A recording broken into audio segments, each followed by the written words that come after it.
नमस्कार। पाठ का पहला बहुविकल्पीय प्रश्न है, विस्मृत्य शब्द का क्या अर्थ है।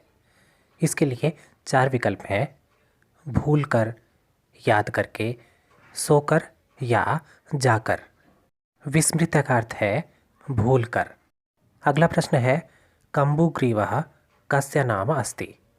इसका अर्थ है कि कम्बुग्रीव किसका नाम है। इसके लिए 4 विकल्प हैं, हंसस्य, हंस का नाम है। दूसरा है बालकस्य, बालक का नाम है। तीसरा लतायाः, किसी लता का नाम है। या कूर्मस्य, या फिर ये कछुए का नाम है। पाठ के आधार पर जैसा कि हम जानते हैं कि कम्बुग्रीव नाम का एक कछुआ तालाब में निवास करता था, तो यहाँ कम्बुग्रीव के लिए कूर्मस्य सही विकल्प माना जाएगा। अगले प्रश्न में प्रश्न निर्माण से संबंधित एक वाक्य दिया गया है, अस्ति मगध देशे फूलोत्पल नाम सरः। यहाँ मगध देशे को रेखांकित किया गया है। इस वाक्य का अर्थ है कि मगध देश में फूलोत्पल नाम का एक तालाब है। रेखांकित शब्द मगध देशे के आधार पर इसका प्रश्न बनता है कि कहाँ पर फूलोत्पल नाम का तालाब है।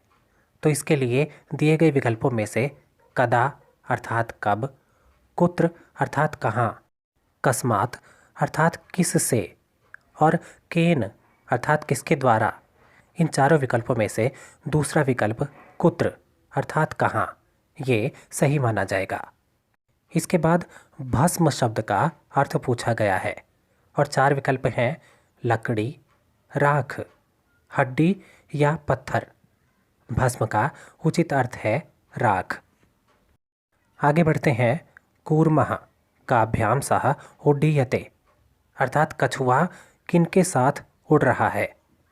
इसके लिए 4 विकल्प हैं, कपोताभ्याम कबूतरों के साथ, चटकाभ्याम चिड़िया के साथ, शुकाभ्याम तोते के साथ या हंसाभ्याम हंसों के साथ। हमने पाठ में पढ़ा है कि कछुआ दोनों हंसों की सहायता से एक लकड़ी के डंडे पर लटक कर मानो उड़ रहा है, तो यहाँ पर चौथा विकल्प हंसाभ्याम सही माना जाएगा। अगले प्रश्न में अपायः शब्द का अर्थ पूछा गया है।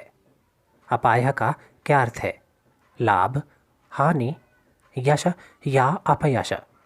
अपाय का उचित अर्थ होता है हानि। इसके बाद के बहुविकल्पीय प्रश्न में मगध देशे किम नाम सरः अस्ति, अर्थात मगध देश में किस नाम का एक तालाब है। 4 विकल्प हैं, उत्पल नाम, फूलोत्पल नाम, ब्रह्म सरोवर या ज्योतिषसरः। इसी वीडियो में इसी प्रश्न से संबंधित हम पीछे भी एक प्रश्न कर चुके हैं और जैसा कि हमने पाठ में भी पढ़ा है कि मगध देश में फूलोत्पल नाम का एक तालाब है, तो यहाँ पर दूसरा विकल्प सही माना जाएगा। अगले प्रश्न में एक रिक्त स्थान दिया गया है, तत्र संकट विकट नामकौ हंसौ रिक्त स्थान। इसका अर्थ है कि वहाँ संकट और विकट नाम के 2 हंस और दिए गए विकल्पों में पठतः अर्थात पढ़ते हैं, लिखतः लिखते हैं, निवसतः निवास करते हैं या धावतः दौड़ते हैं। इसके लिए तीसरा विकल्प निवसतः सही माना जाएगा और पूरा वाक्य बनेगा कि तत्र संकट विकट नामकौ हंसौ निवसतः। इसके बाद फिर से एक रिक्त स्थान दिया गया है, वयम श्वः मत्स्यकूर्मादीन। इसके बाद रिक्त स्थान है।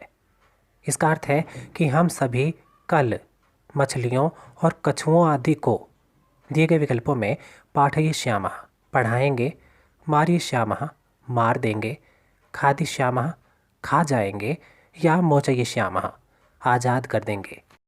हम जानते हैं कि पाठ में जब मछुआरे उस तालाब पर आते हैं तो वो बोलते हैं कि हम कल आकर इस तालाब के सभी कछुओं और मछलियों को मार देंगे, तो यहाँ पर दूसरा विकल्प मारयिष्यामः ये सही माना जाएगा।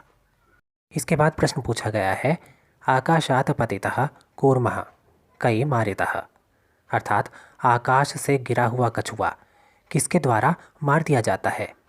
4 विकल्प हैं, पक्षिभिः पक्षियों के द्वारा, सिंहै शेरों के द्वारा, गोपालकई ग्वालों के द्वारा या बालकई बालकों के द्वारा।